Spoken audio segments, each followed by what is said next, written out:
एक साधु महात्मा video call पे बात कर रहे हैं और पानी नहर पार दे मुझसे की गलती करो कि भूपेंद्र ने कहा तो ये क्यों कहा, भूपेंद्र स्टेज पे बोला तो क्यों बोला। सभी अतिथियों का स्वागत है। पंडाल में विराजमान पिता तुल्य बुजुर्गों, नौजवान साथियों, सीधा सीधा जहां तक मैं समझा हूं, आरक्षण का मतलब है अपना स्थान सुरक्षित करना, चाहे वो कुर्सी हो, चाहे सीट की कुर्सी हो, चाहे स्कूल की टेबल की कुर्सी हो या कोई बस में बैठा हो। आरक्षण की जो व्यवस्था आजादी से पहले लगभग 1892 में शुरू हुई थी और सर्वप्रथम महाराष्ट्र के कोल्हापुर में अंग्रेजों के राज में 1902 में ये लागू हुई थी।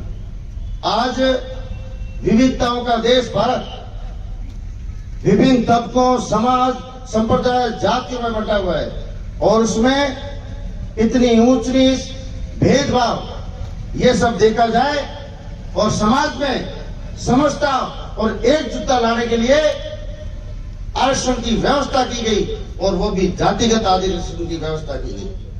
कुछ वक्ताओं ने कहा और भी वक्ता बोलेंगे, मैं सिर्फ इतना कहना चाहता हूं, 1 जनवरी 2000 को राजस्थान में विष्णोई को ओबीसी में शामिल कर लिया गया था। उसके बाद ऐसा नहीं है कि किसी ने कुछ किया नहीं। हम सबको अगर इस मुद्दे को जीतना है तो बिना किसी टांग खिंचाई के कि पिछले वालों ने कुछ नहीं किया, इसने कुछ नहीं किया, या भाई विक्रम अध्यक्ष क्यों बना, भूपेंद्र क्यों नहीं बना, इन सब बात को भूल के सिर्फ और सिर्फ आने वाली पीढ़ियों के लिए, वरना आने वाली पीढ़ियां जो पिता तुल्य पोतियाला गुजर बैठा है अन्य की नहीं कहला अपने पेंट आना ने और बदला कि आपने हमारे लिए क्या किया है। जब जागो उस समय सवेरा होता है। आज हमको याद करना पड़ेगा, हम उस मां के वंशज है। मैं आपको बता देना चाहता हूं, 20 साल पहले मैं पीएमटी की तैयारी के लिए कोटा गया था। वहां कोई कमरा देने वाला नहीं था, लेकिन उस समय जो सलमान खान हिरण पकड़ हुआ था तो वहां के लोगों ने कहा कि ये तो हिरणों की रक्षा वाले आदमी है, इनको कमरा दो, और बिना किराए के हमको कमरा दिया है। लेकिन साथियों, आज हमें दयालु नहीं बनना है, वो ममतत्व का भाव नहीं रखना है।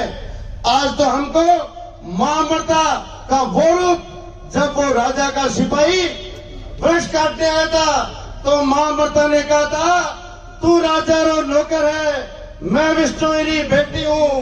तू राजा रो नौकर है, मैं विष्णुरी बेटी हूँ। गांव न पेड़े पेड़ा ने, मैं रूख रुकानी बेटी हूँ। सुन सनातन धर्म की आग, सिर साटे रूप तो भी सस्तो जान। हम उस माँ के वंशज है।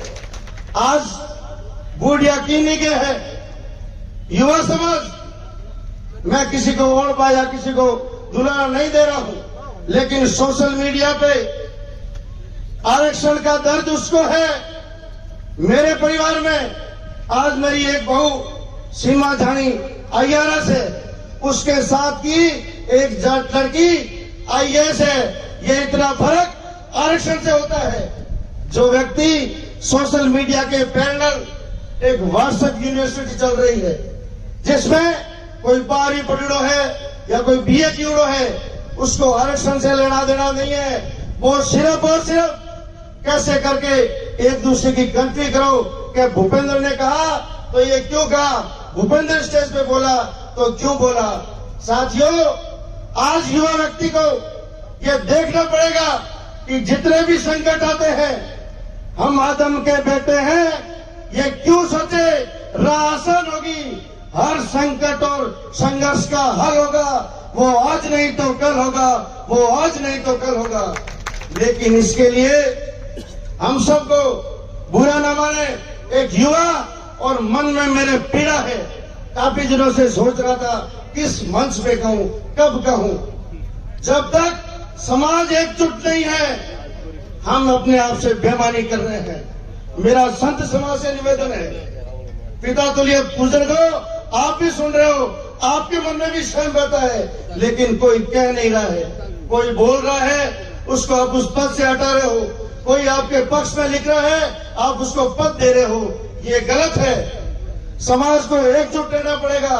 राजनीतिक मतभेद हो सकते हैं, राजनीतिक मतभेद हो सकते हैं, राजनीतिक वैचारिक भेद हो सकते हैं, लेकिन आरक्षण के मुद्दे पे अगर समाज का हित करना है तो हमें वैचारिक मतभेद भी नहीं रखने पड़ेंगे और मतभेद भी नहीं रखने पड़ेंगे। इसके लिए दूसरे समाज में देखते हैं, गुरु महाराज बैठे हैं पास में, साधु जी बैठे हैं। मैं आपसे निवेदन करूंगा, प्रत्येक समाज का देखते हैं कि अपनी समाज का एक पीठाधीश आवाज दे, पूरा समाज बेरोज है। हमें समाज में व्यवस्था क्यों नहीं है? इनके लगाम कौन लगाएगा? मैं 25 दिन पहले कोई किसी का नाम नहीं लूंगा, एक पहाड़ कोई जागरण हो रही थी, मैं वहां गया। एक साधु महात्मा वीडियो कॉल पे बात कर रहे हैं और पानी नहर पार दे। मैंने कहा ऐसे पार क्यों दे रहे हैं? तो मैंने जो था बाबा की होना था नहीं होना। मैं खड़ा हो गया, मैंने कहा ऐसे पार की मुझे भी जरूरत नहीं है। कहने का मतलब ये है, आरक्षण के लिए युवाओं के साथ साथ समाज को एकजुट रहना पड़ेगा। और जो भी आज आपको ध्यान है, समाज 2 भाग में बंट चुका है। जब तक समाज वापस एक सुर में एक बात नहीं कहेगा, आरक्षण पाना बहुत मुश्किल है। आपा मन में लिवड़ा बेटा मंदरा, माया राम जी की एक बहुत अच्छी पंक्तियां हैं।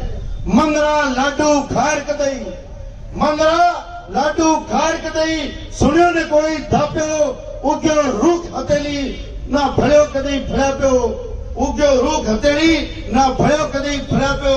सूरज बही तको रात्रि छाती भार निकलसी, बटाओ चाल्या मंदरा ऋषि, बटाओ चाल्या मंदरा ऋषि। आपा बैठा बैठा व्हाट्सएप में तो लिखा आरक्षण मिल जाएगा, नहीं मिलेगा, उससे की नहीं होगा, क्यों क्या फर्क पड़े? इन बातों को भूलो युवा साथियों। आने वाला समय बहुत खराब है। एक व्यक्ति विष्णु का बेटा 100 में से 40 लेता है, एक जाट का बेटा 100 में से 40 लेता है, एक तो कलेक्टर बन जाता है और दूसरा आत्महत्या करने को मजबूर होता है। क्यों आप लोग अपने घर को, अपने बेटे को, अपनी बेटी को कभी एहसास नहीं करने देते हो कि मैंने जो 2 रुपए कमाए हैं या मैंने उधार लिए हैं, वो मैं तेरे को कितनी विषम परिस्थितियों में दे रहा हूँ। आप तो खुशी खुशी दे रहे हो, विष्णु का बेटा बेटी भी पढ़ रहे हैं, लेकिन केंद्र में जो आरक्षण की व्यवस्था नहीं है। हम सबको, मैं ये नहीं कहता हूँ कि मैं एक पार पड़ जाएगा, इसके लिए अपने को, पूरे समाज को, जहाँ भी लोकसभा हो या विधानसभा हो, उत्तर प्रदेश है, मध्य प्रदेश है, हरियाणा है, पंजाब है, राजस्थान है, और मेरा जो मेहमान आया है, मेरी एक मन की बात और है, सांचौर का विष्णु समाज आपके साथ है। जब आप कहोगे आने को तैयार है, लेकिन आप तय करो। आप जो आपके एमपी है, उनके घर के आगे धरा दो, तब मोदी जी जानेंगे। मैं कोई कांग्रेस या बीजेपी की भी बात नहीं कर रहा हूँ। कांग्रेस पार्टी ने अपना काम था वो करके भेज दिया है। आज अगर केंद्र कहता है कि कांग्रेस ने जो भेजा है ट्रक, उसमें कुछ कमी है और राजस्थान की कांग्रेस सरकार वो काम नहीं करती है, तो हम कांग्रेस सरकार के खिलाफ भी बोलेंगे। लेकिन आज पाला सिर्फ और सिर्फ केंद्र सरकार के हाथ में है।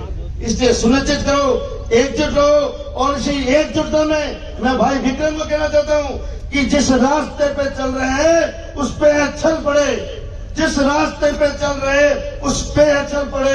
कुछ देर के लिए मेरे माथे पे बल पड़े, हम सोचने लगे कि यार लौट चले क्या, फिर सोचा यार छोड़ो, चल पड़े तो चल पड़े। आप अगर निकल पड़े हो तो कसम है जम्बेश्वर भगवान की, आने वाली पीढ़ी आपको याद रखेगी, विष्णु समाज आपको याद रखेगा। एक बार पुनः जितने भी मेरे पिता तुल्य बुजुर्ग और मेरे युवा साथी और जो लाइव देख रहे हैं, आप अपने जम्बेश्वर भगवान को आत्मचिंतन कीजिए कि जो आरक्षण का मुद्दा है वो आपको आने वाली पीढ़ी के लिए देना है या नहीं देना है।